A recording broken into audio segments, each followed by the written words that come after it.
This year is going to be the first year that most of us are going to vote in the upcoming presidential election. And sadly, this year, the election is even more like a reality TV show than ever. This means that the effects of candidates' policies on college students has been not adequately covered or completely overlooked. This means that many people are not considering these policies when going to the polls. So I educated myself on some of these policies that would affect us most directly, and I've found that it's up to you to judge as to whether you prefer Trump's policies on how to better student loans, better the admission process,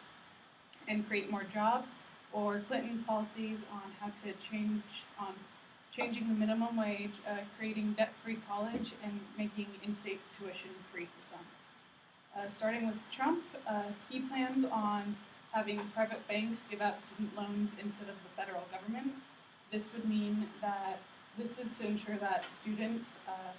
are more accurately weighing the cost of the student loans, taking out the student loans and tuition versus the payout they'll get when they find a job. Part of this plan is to link the student's major and their likelihood of getting a job after graduating with the availability of student loans, which means that for liberal arts majors, it might be harder to get student loans, but for science majors, it's more likely going to be easier because they're seen as more likely to get a job after graduating. Colleges are also a part of Trump's policies for student loans because they will face repercussions if students cannot pay back the loans, and this is to ensure that colleges are more invested in whether or not students can get jobs after graduating. Trump also wants to make the college admission process more strict, and this is so people who are unlikely to succeed in that setting will not be able to get in.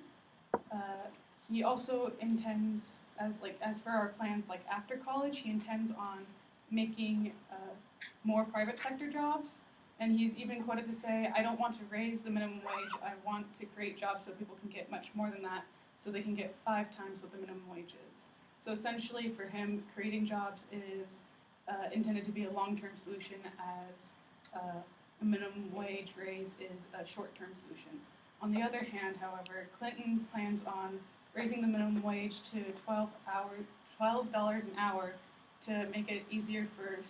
which can make it easier for college students to pay off tuition because they're more likely to use their minimum wage jobs to pay for tuition. Hillary Clinton also wishes to enact a system that would create debt-free college. This means that students who have already taken out loans would be able to refinance their loans at current rates, and that those who